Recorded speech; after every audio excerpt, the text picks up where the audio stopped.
Hello বন্ধুরা, প্রেমের রাজমহল চ্যানেলের তরফ থেকে আমি প্রিয়াঙ্কা। আমাদের ভিডিওগুলোর নোটিফিকেশন সবার আগে পেতে হলে নিচে থাকা সাবস্ক্রাইব বাটনটি ক্লিক করে পাশে থাকুন আর বেল আইকনটি প্রেস করে নিন।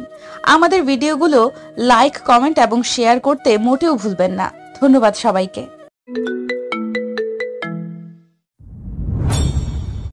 বসে বসে টিভিতে সংবাদ দেখছি আর হাসতেছি, কারণ সংবাদে দেখাচ্ছে বাংলাদেশের মাফিয়া কিং হঠাৎ করে উধাও হয়ে গেছে।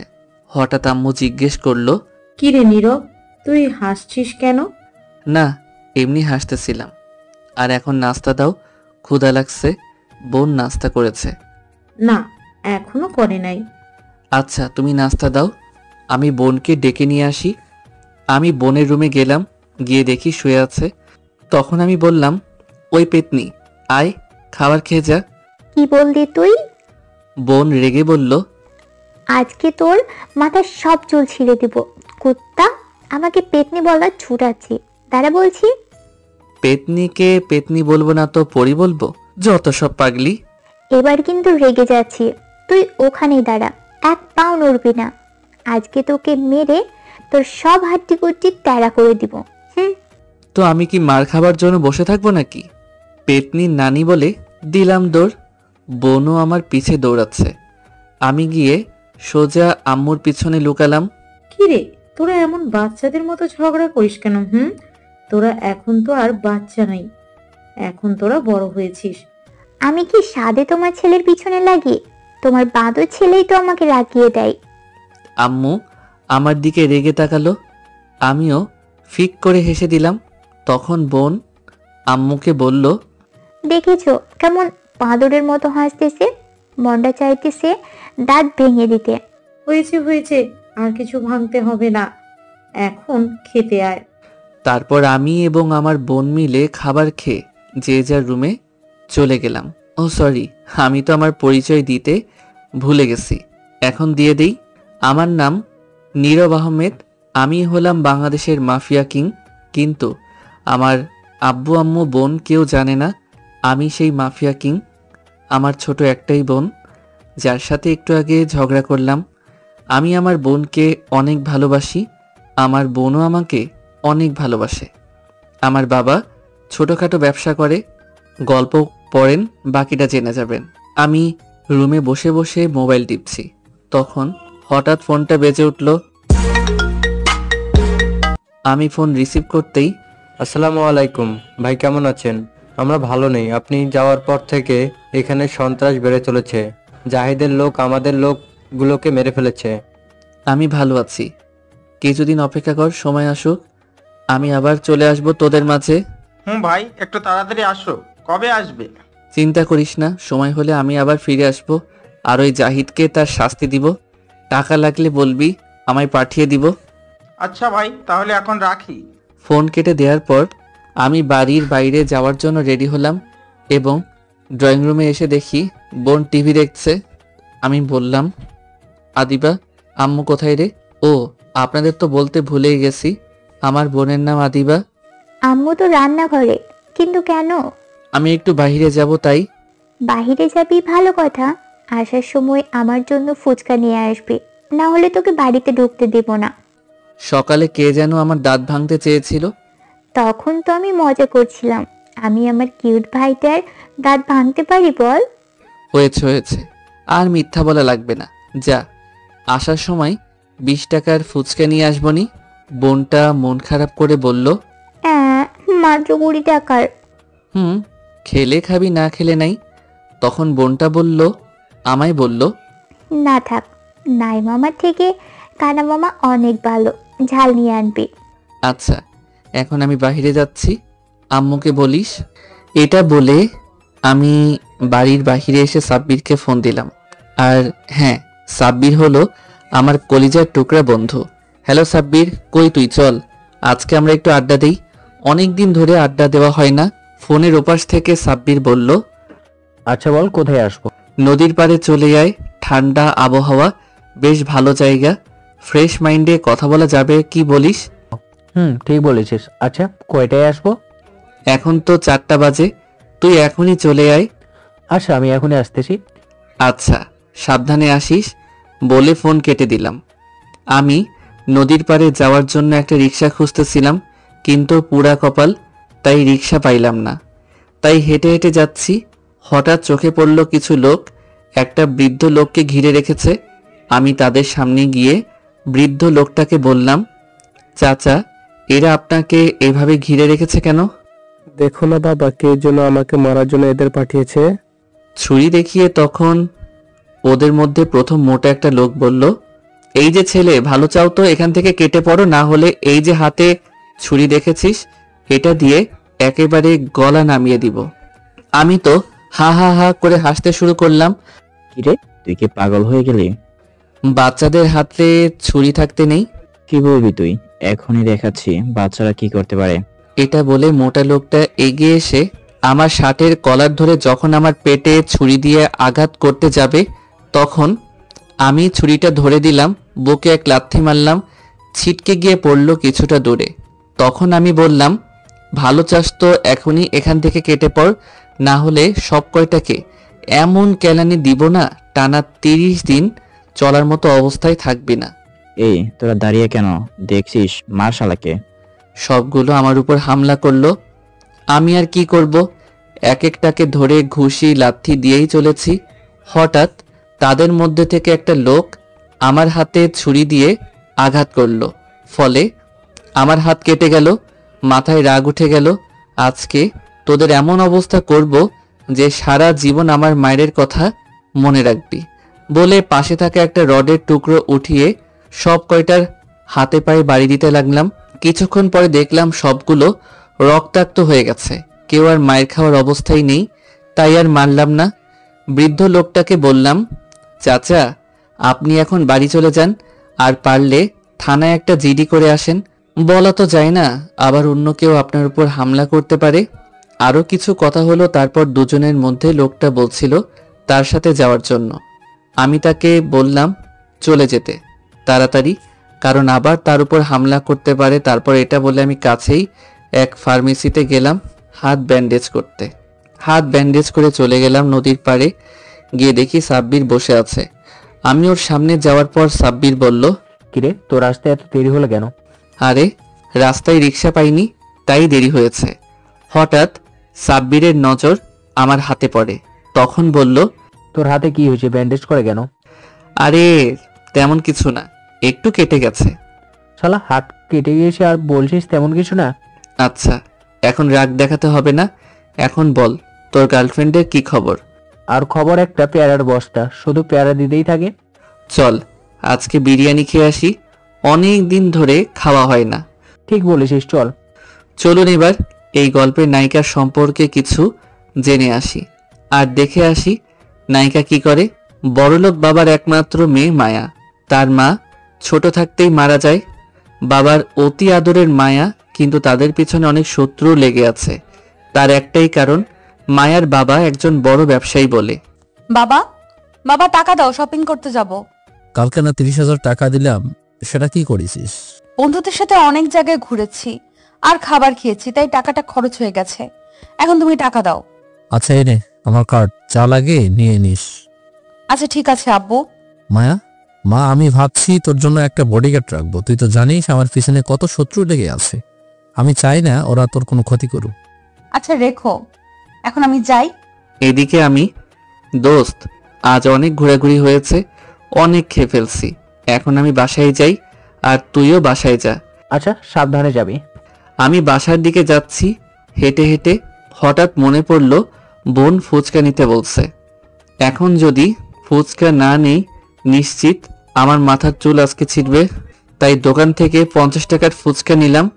বাসায় পৌঁছে কলিং বেল বাজালাম। আম্মু এসে দরজা খুলে দিল। হঠাৎ কোথা থেকে যেন আদিবা দৌড়ে আসলো, এসেই বলল, আমার ফুচকা কই? আমি চালু করে আমার হাত পিছনে নিয়ে বললাম, কিসের ফুচকা? যা ভাগ, আমি কোনো ফুচকা টুচকা আনি নাই। আচ্ছা, আনিস নাই তাই না? আজকে এই বাড়িতে তোর জায়গা নেই, বাড়ি থেকে এক্ষুনি বের হ বলছি। আমি আম্মুর দিকে তাকালাম। আমি তোদের মধ্যে নেই, আমি গেলাম। হঠাৎ আদিবা বলল, কি রে, তোর হাত পিছনে কেন? হাত সামনে আন বলছি। যে হাতে ফুচকা ছিল সেটা সামনে নিয়ে আসলাম। আদিবা আমার হাতে ফুচকা দেখে বলল। আদিবা খুশি হয়ে বলল, আমি জানতাম তুই ফুচকা নিয়ে আসবি, তুই তো আমার কিউট ভাই। ফুচকা দেখে এখন আমি কিউট আর ভালো হয়ে গেলাম তাই না? আরে তা না, আমি জানি আমার ভাই অনেক ভালো আর তার এই বোনটিকে অনেক ভালোবাসে।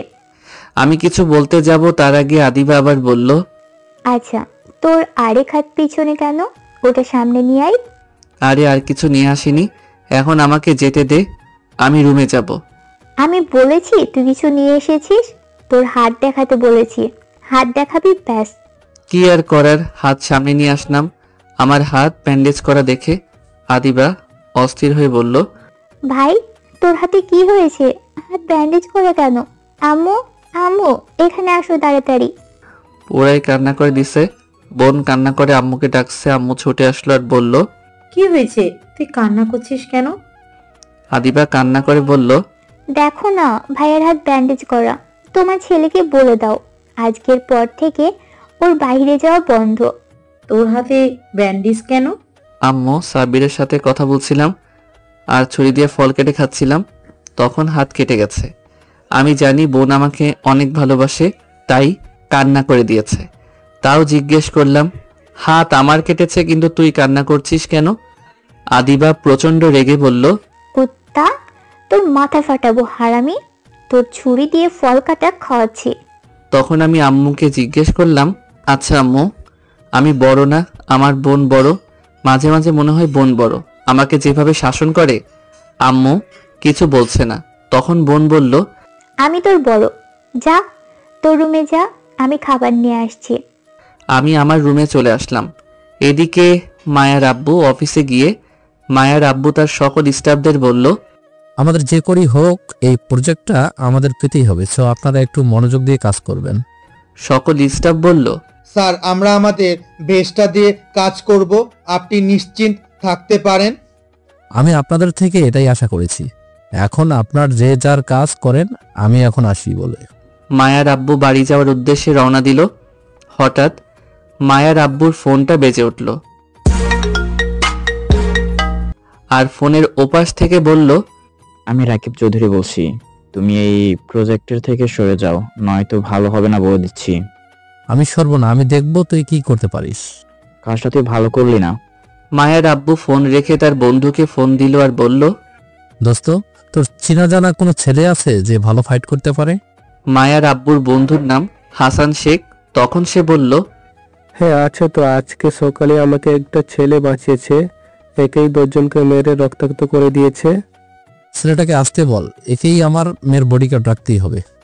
ছেলেটার নাম্বার আমি তখন চেয়ে রেখেছিলাম যদি কখনো কাজে আসে, কিন্তু আমি এটা বলতে পারতেছি না ছেলেটা রাজি হবে কি না। সেটা আমি দেখে নেব, তুই শুধু ছেলেটার নাম্বার দে। আচ্ছা এই নে তাহলে নাম্বার 01300752752। এবার তুই ছেলেটার সাথে কন্ট্যাক্ট কর। আচ্ছা বলে মায়ার আব্বু ফোন রেখে দিল। আর হ্যাঁ, মায়ার আব্বুর নাম হচ্ছে মাহমুদ আহমেদ। এদিকে আমি শুয়ে শুয়ে ভাবছি আমাকে কিছু একটা কাজ করতে হবে, আমার পড়ালেখা তো শেষ, আর কতদিন বসে বসে খাবো। এসব যখন চিন্তা করতেছি তখন হঠাৎ বোন এসে বলল, ভাইয়া ভাইয়া দরজা খুলো, তোমার জন্য খাবার নিয়ে এসেছি।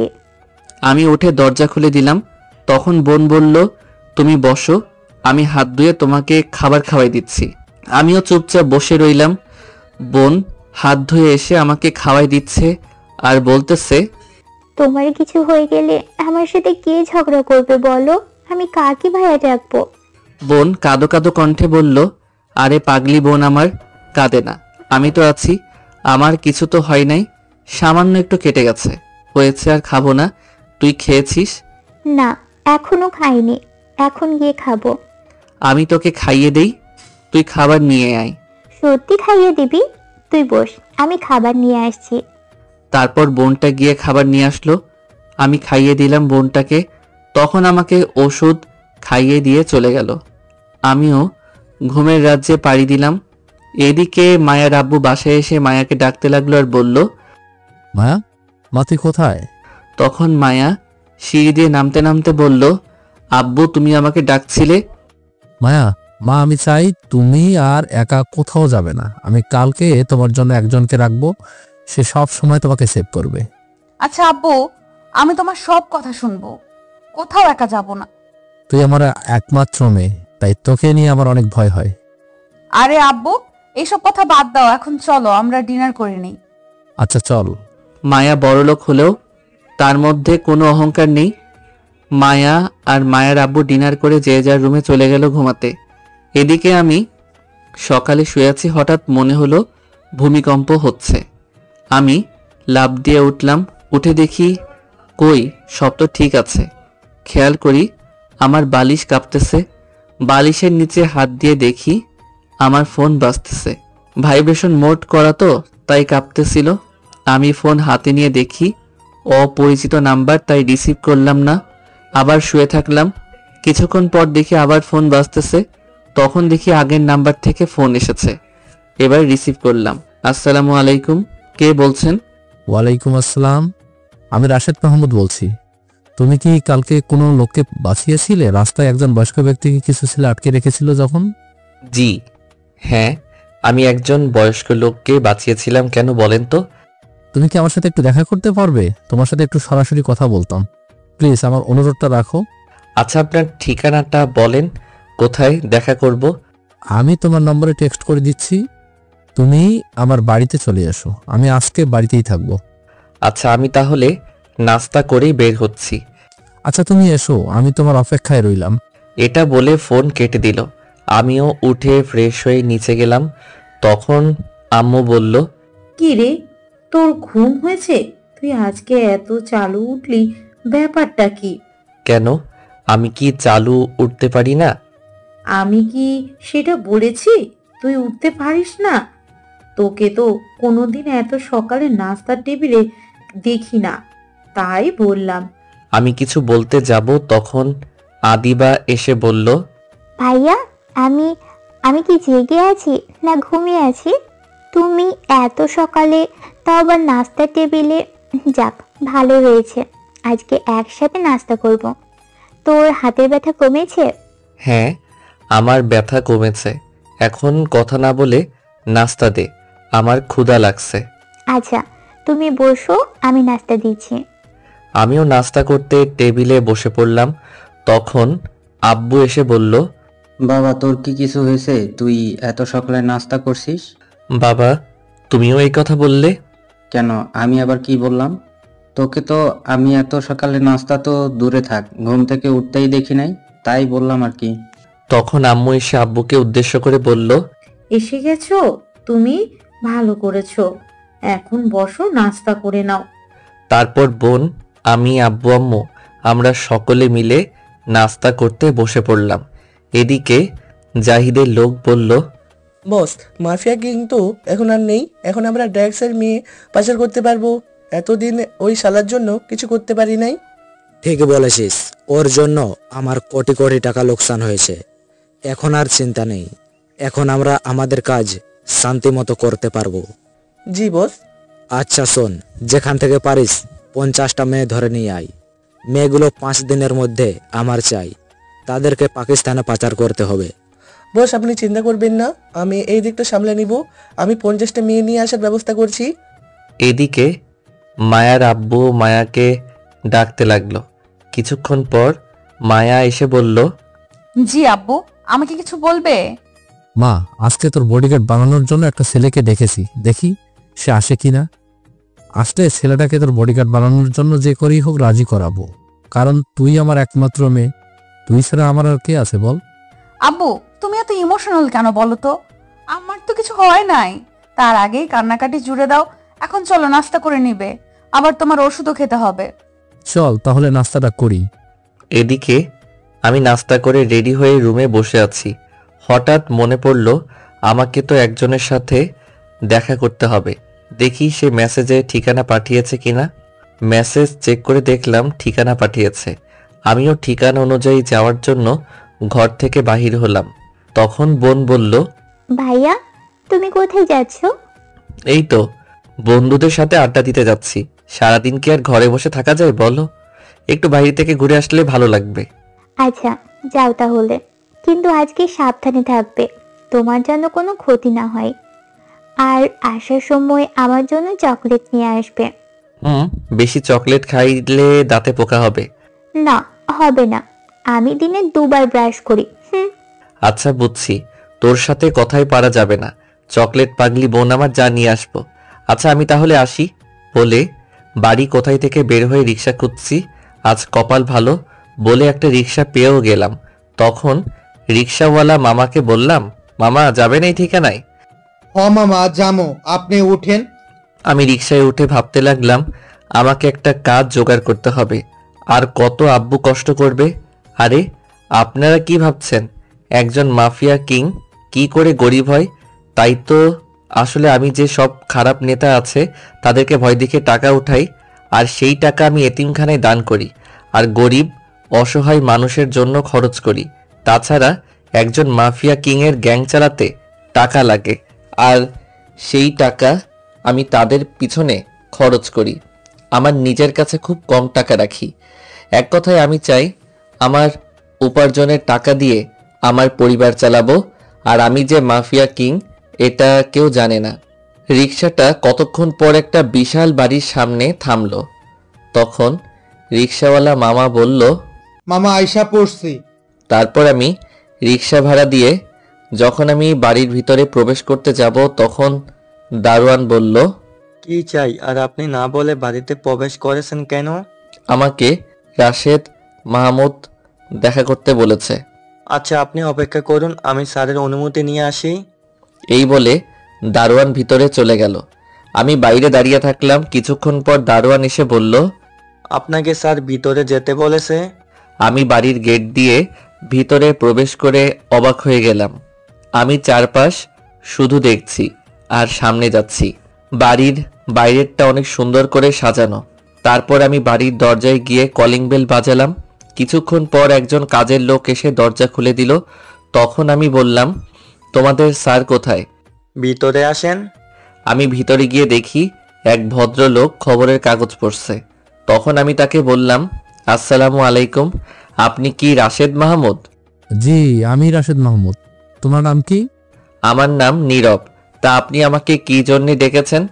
তুমি কালকে কোনো লোককে গুন্ডাদের হাত থেকে বাঁচিয়েছিলে? জি আমি তাকে বাঁচিয়েছিলাম। এখন বলেন আমাকে কেন ডেকেছেন? আগে তুমি এই সোফায় বসো, আমি বলছি। আমার নাম রাশেদ মাহমুদ। আমি বাংলাদেশের টপ বিজনেসম্যানদের মধ্যে 3য় নম্বরে আছি। আর ব্যবসার কারণে আমার অনেক শত্রু হয়ে গেছে। তারা সব সময় আমার ক্ষতি করার আশায় থাকে। আমি বুড়ো হয়ে গেছি। আমি বাঁচলাম কি মরলাম তাতে আমার কিচ্ছু যায় আসে না। আমার একটা মেয়ে আছে, আমি চাই না তারা আমার মেয়ের কোনো ক্ষতি করুক। আপনি আমাকে এসব বলছেন কেন? আমি চাই তুমি আমার একমাত্র মেয়ের বডিগার্ড হয়ে থাকো। প্লিজ বাবা, আমার অনুরোধটা রাখো। আমাকে ভাবার জন্য 2 মিনিট সময় দিন।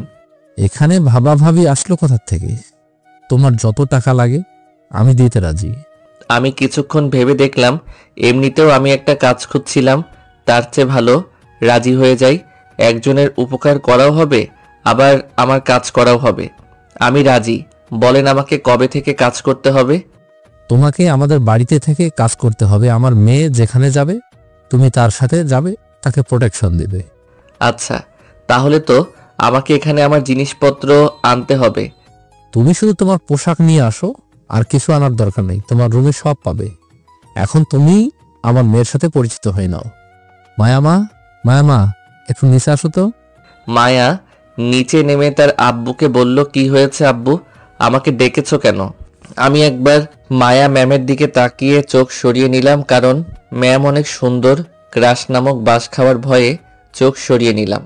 মায়ামা, আজ থেকে এই ছেলেটা তোর বডিগার্ড। তুই যেখানে যাবি একে সাথে করে নিয়ে যাবি, কেমন? হঠাৎ ইরা ম্যাম আমার দিকে তাকালো আর হাঁ করে তাকিয়ে আছে, চোখের পলক ফেলছে না। ইস কত কিউট একটা ছেলে, আর এই ছেলেটা হবে আমার বডিগার্ড। হে তো মেঘনা চাইতেই জল। মায়া ম্যাম মনে মনে বলল, তোমরা কথা বলো, আমি একটু আমার রুমে যাই। এই বলে চলে গেল। হঠাৎ মায়া ম্যামের দিকে তাকিয়ে দেখি আমার দিকে হাঁ করে তাকিয়ে আছে। তখন আমি বললাম, আসসালামু আলাইকুম ম্যাম, আপনি কেমন আছেন? ওয়ালাইকুম সালাম, আমি ভালো আছি, তুমি কেমন আছো? আর হ্যাঁ, আমাকে আপনি করে বলবে না, তুমি করে বলবে, মনে থাকে জানো। তুমি তো প্রথম দেখায় আমার মন চুরি করে নিলে। মায়া মনে মনে বলল। মায়া ম্যাম এক ধ্যানে আমার দিকে তাকিয়ে আছে। আমার কেমন যেন অস্বস্তি লাগছে, তাই আমি বললাম, ম্যাম এমন হাঁ করে কি দেখেন? তোমাকে। তুমি কত কিউট। কি? এই না না কিছু না। আর এই তোমাকে না বললাম আমাকে ম্যাম বলবে না, আমার নাম ধরে ডাকবে, মনে থাকে জানো? এটা কি করে হয়? তোমার কাছে আপনি ডাক শুনলে কেমন যেন বুড়ি বুড়ি মনে হয়, শুধু আমার নাম ধরে ডাকবে। আচ্ছা নাম ধরেই ডাকবো। এখন আমি বাসায় যাই, আমাকে তো আবার জামা কাপড় আনতে হবে। হ্যাঁ হ্যাঁ চালু যাও, আর চালু করে আসবো অনেক। উত্তেজিত হয়ে মায়া বলল, এখানে এত খুশি হওয়ার কি আছে? সময় হলে ঠিকই বুঝবে। এখন তুমি কিছু খেয়ে তারপর যাবে। আমি তো খেয়ে এসেছি। আচ্ছা আমি এখন যাই। এই বলে আমি মায়াদের বাসা থেকে বের হয়ে আসলাম। কি সুন্দর, মায়া নামের সাথে চেহারার বেশ মিল আছে। ধুর, আমি এত কেন ভাবছি উনি কোথায় আর আমি কোথায়? আমাদের মাঝে আকাশ পাতাল ব্যবধান। সো এইসব চিন্তা দূর করতে হবে। ওদিকে মায়া ভাবছে, ইস কত কিউট ছেলেটা, তাকে যে করেই হোক আমার করে নিব। ওর দিকে তাকিয়ে থাকতে মন চায় শুধু। এদিকে আমি বাসায় যাচ্ছি মিষ্টি নিয়ে, কারণ আমার একটা চাকরি হয়ে গেছে। আমি বাসায় এসে কলিং বেল বাজালাম, তখন বোন এসে দরজা খুলে দিল আর বলল, আমার চকলেট কোথায়? দাও দাও, আমার চকলেট দাও। এই কেলো করেছে, আমি যে চকলেট আনতেই ভুলে গেলাম। আল্লাহ এবারের মতো বাঁচিয়ে নাও, আমি মনে মনে বললাম। কি এত ভাবতেছো? আমার চকলেট কই? দাও, চকলেট দাও। আমার হাতে মিষ্টি ছিল, তখন আমি বললাম, এই দেখ তোর জন্য মিষ্টি এনেছি। প্রতিদিন তো চকলেট খাস, আজ না হয় মিষ্টি খা। কিন্তু আমার যে মিষ্টি ভালো লাগে না, তুমি আমার জন্য চকলেট আনো নাই। মন খারাপ করে বলল, আমি তো জানতাম না তুই মিষ্টি পছন্দ করিস না। যা, কালকে তোর জন্য বেশি করে চকলেট আনবো। এখন আম্মু কোথায়, আম্মুকে ডাক দে। বলে আমি সোফায় বসে পড়লাম। আদিবা আম্মুকে ডাক দিল, তখন আম্মু এসে বলল, কি হয়েছে, ডাকছিস কেন? আম্মু আমার চাকরি হয়ে গেছে, এই নাও মিষ্টি। আজকে আমাকে জামা কাপড় গুছিয়ে যেতে হবে, অফিস থেকে আমাকে থাকার ব্যবস্থা করে দিছে। তাই মিথ্যা বললাম। যদি বলতাম বডিগার্ডের কাজ করব, তাহলে আমাকে জীবনেও কাজ করতে দিব না। তাই হঠাৎ দেখি বোন মন খারাপ করে উপরে চলে গেল। ভালোই হলো, তোর একটা চাকরির ব্যবস্থা হয়েছে।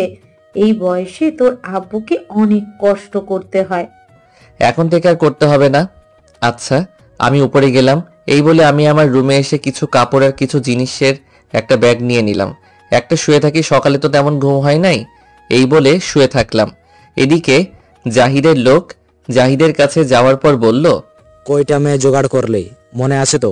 50টা মেয়ে লাগবে 5 দিনের মধ্যে। একদিন তো চলে গেল। বস, আজকে মাত্র 8টা জোগাড় করেছি। তাদেরকে ঘুমের ওষুধের ইনজেকশন দিয়ে ঘুম পাড়িয়ে দিয়েছি। মাত্র 8টা জোগাড় করেছিস? আমি যদি 5 দিনের মধ্যে আমার 50টা মেয়ে না পাই, তাহলে তোদেরকে উপরে পাঠিয়ে দিব, মনে থাকে যেন। এদিকে ঘুমিয়ে আছি, হঠাৎ ফোন বেজে উঠল। ফোন রিসিভ করে যা শুনতে পেলাম তার জন্য আমি মোটেও প্রস্তুত ছিলাম না। তাহলে শুনুন কি বলেছে ফোনের ওপাশ থেকে। আসসালামু আলাইকুম, কে বলছেন? আমি রাশেদ মাহমুদ বলছি। ফোনের ওপাশ থেকে বলল, ও স্যার আপনি বলেন, তা কি জন্য ফোন দিয়েছেন? আমার মেয়ে তোমাকে দেখার জন্য পাগল হয়ে গিয়েছে, শুধু বলছে তুমি কখন আসবে। জানি না ওর হঠাৎ করে কি হলো। এটা আবার কেমন কথা? মায়া তার আব্বুর থেকে ফোন কেড়ে নিয়ে বলল, এই তুমি আসবে নাকি আমি তোমাদের বাড়িতে যাব তোমাকে আনার জন্য? সে কখন থেকে তোমার অপেক্ষা করছে, অথচ তুমি আসছো না। তুমি ঠিক আছো তো? ম্যাম আপনার কি হয়েছে? আপনি এভাবে কথা বলছেন কেন? আর আমি ঘুমিয়েছিলাম তাই আসতে পারি নাই। আমি কিছুক্ষণ পর চলে আসব। তোমাকে না বললাম আমাকে ম্যাম বলবে না?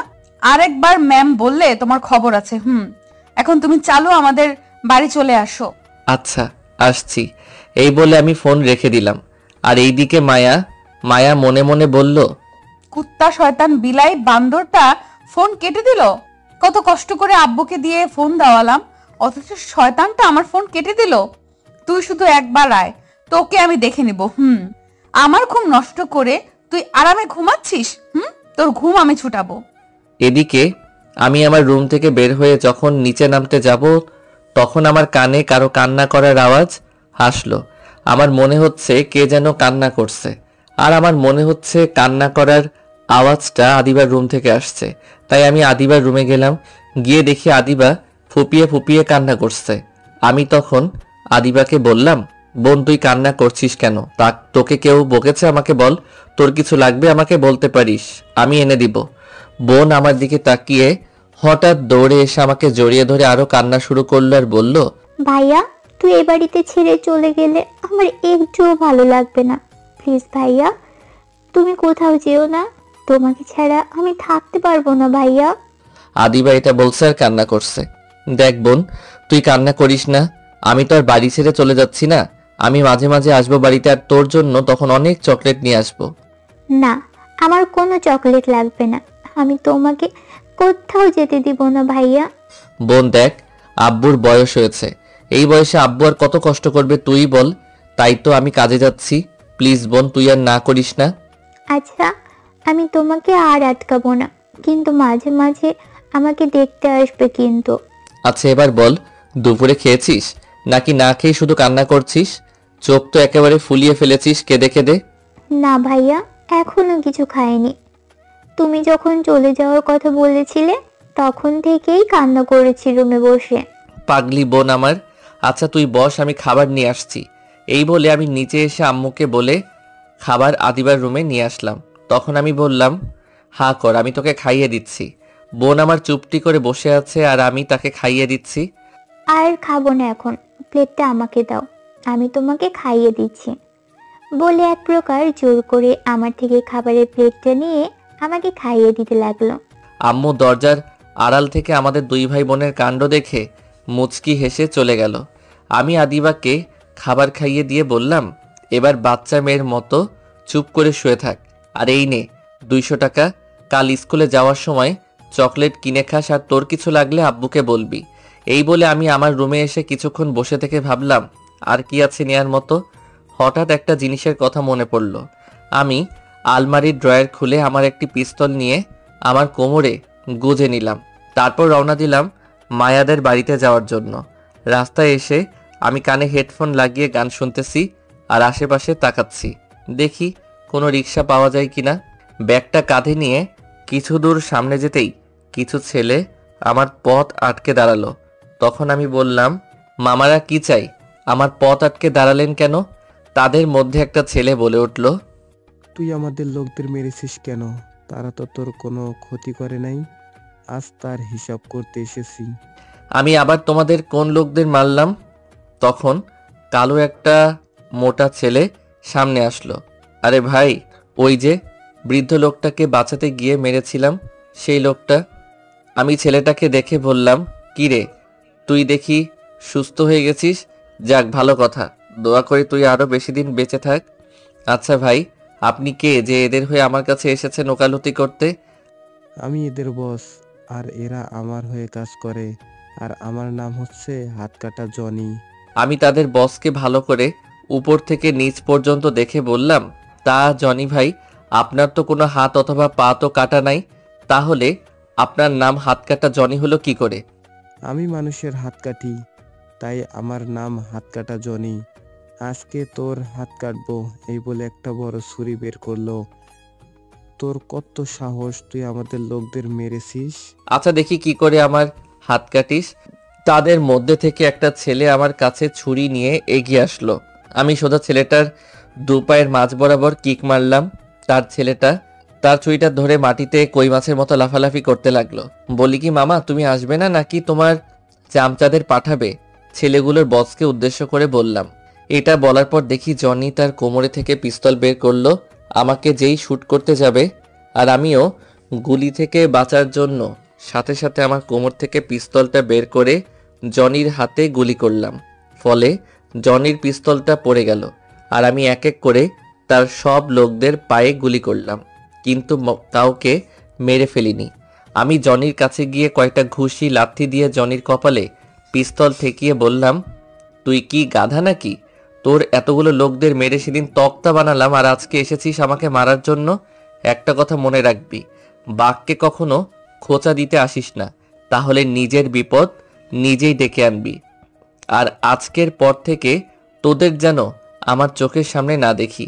যা, তোকে এবারের মতো ছেড়ে দিলাম, তারপর আমি ওদের কাছ থেকে বিদায় নিয়ে যেতে লাগলাম মায়াদের বাড়িতে। আমি হাঁটতেছি আর আমার মনে হচ্ছে আমার পা কাঁপতেছে। হঠাৎ দাঁড়িয়ে খেয়াল করলাম আমার ফোন বাজতেছে। ধুর শালা, ফোনটা যে কেন ভাইব্রেশন মোড হয়ে যায় বুঝি না। মনে মনে বললাম। ফোনের দিকে তাকিয়ে দেখি আমার গ্যাংয়ের লোক মাসুম ফোন দিছে। আমি ফোনটা রিসিভ করলাম। আসসালামু আলাইকুম ভাই, আপনি কেমন আছেন? ভাই একটা খবর পেয়েছি, জাহিদ নামের এক মাফিয়া সে আমাদের দেশ থেকে 50টা মেয়ে পাকিস্তানে পাচার করবে। ওয়ালাইকুম আসসালাম। আচ্ছা, মেয়ে পাচার হবে সেটা তুই কি করে জানলি? ভাই আপনি কি ভুলে গেলেন বাংলাদেশে কম বেশি সব মাফিয়াদের কাছে আমাদের গুপ্তচর আছে? ভুলেই গেছিলাম। আচ্ছা, কবে পাচার হবে এটা জানতে পেরেছিস? জি ভাই, আর 2 দিন পর পাচার করবে। এই ঠিকানা থেকে এই কাজ করা হবে। ওই দিন আমরা সময় মতো পৌঁছে যাব ওই ঠিকানায়। আর মেয়েদের তো বাঁচাবো, সাথে ওই হারামির বাচ্চা জাহিদকে শিক্ষা দিব। এটা বলে আমি ফোন কেটে দিলাম। আমি হাঁটতে হাঁটতে মায়াদের বাসায় এসে দরজায় বেল দিলাম আর সাথে সাথে দরজা খুলে দিল। মনে হয় কেউ দরজার পাশেই দাঁড়িয়েছিল। তাকিয়ে দেখি মায়া ম্যাম দরজা খুলে আমার দিকে রাগী দৃষ্টিতে তাকিয়ে আছে। তখন আমি বললাম, ম্যাম আমার দিকে এভাবে তাকিয়ে আছেন কেন? আমি কি কোনো ভুল করলাম? আর আপনি দরজার পাশেই দাঁড়িয়েছিলেন কেন? কারো অপেক্ষা করছেন বুঝি? তোমার তো দেরি হলো কেন আসতে? সেই কখন থেকে তোমার জন্য দাঁড়িয়ে আছি। ম্যাম, আমার জানা মতে আমি তো এমন কোনো কাজ করি নাই যে আপনি আমার জন্য এখানে দাঁড়িয়ে থাকবেন।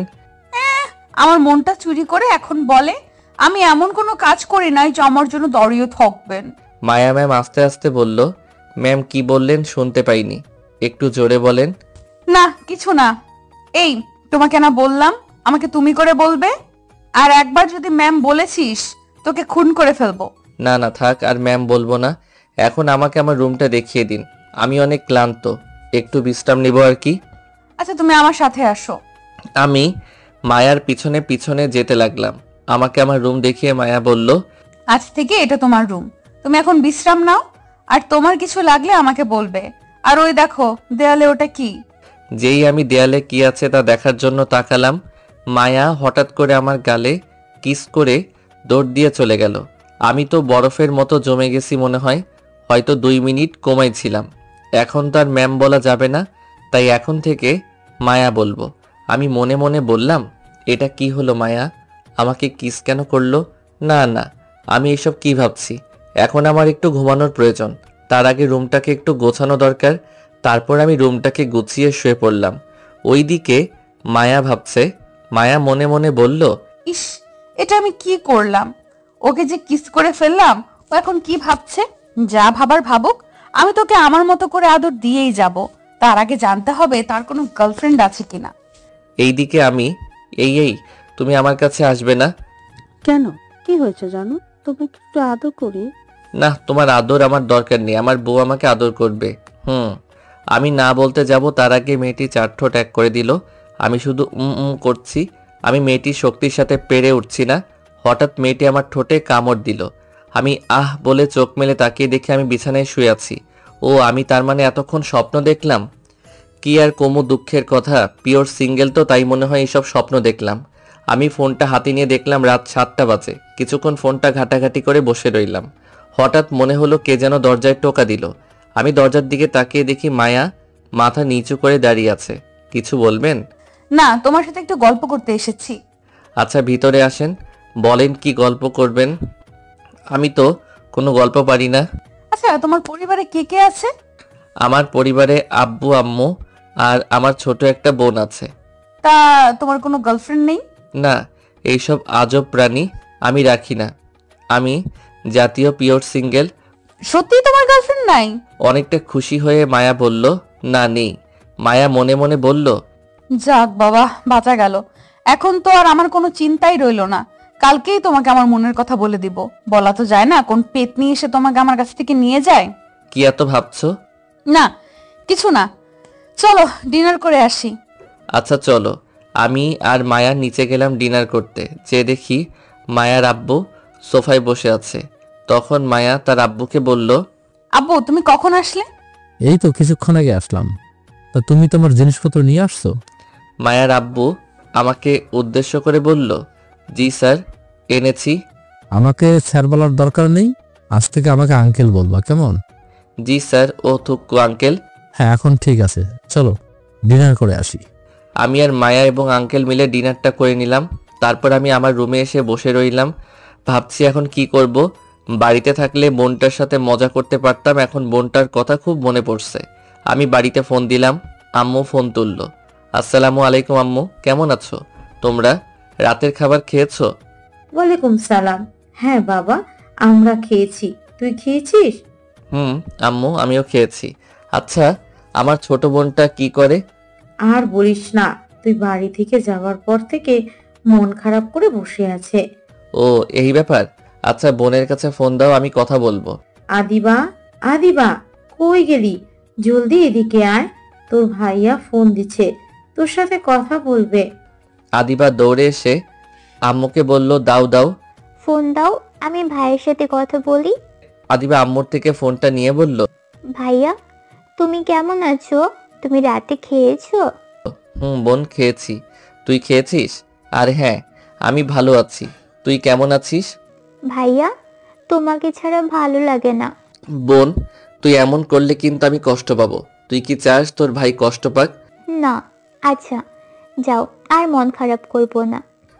মনে থাকে যেন। মনে থাকবে।